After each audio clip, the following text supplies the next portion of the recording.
कोल्हापुरातील शहर वाहतूक नियंत्रण शाखा आणि 4 पोलीस ठाण्यांच्या वतीनं वाहतूक नियमांचं उल्लंघन करणाऱ्या 432 जणांवर आज कारवाई करण्यात आली।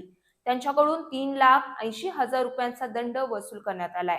कोल्हापूर शहरात केलेल्या या कारवाई दरम्यान अल्पवयीन मुलांसह त्यांच्या पालकांवरही कारवाईचा बडगा उगारण्यात आलाय।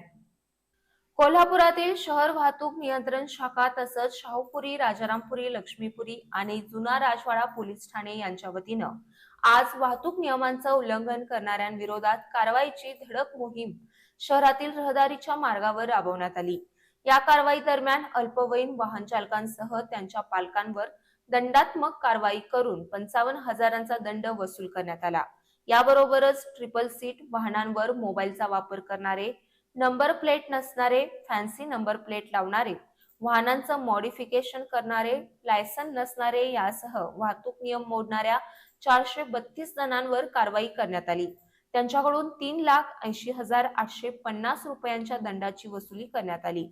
शहर पोलीस उपअधीक्षक प्रिया पाटील, शहर वाहतूक शाखेचे पोलीस निरीक्षक नंदकुमार मोरे, शाहूपुरी पोलीस ठाण्याचे पोलीस निरीक्षक संतोष डोके, लक्ष्मीपुरी पोलीस ठाण्याचे पोलीस निरीक्षक श्रीराम कन्हेरकर, राजारामपुरी पोलीस ठाण्याचे पोलीस निरीक्षक विकास जाधव, जुना राजवाडा पोलीस ठाण्याचे पोलीस निरीक्षक किरण लोडे यांच्यासह पोलीस अधिकारी आणि पोलीस अंमलदारांनी या कारवाईत सहभाग घेतला।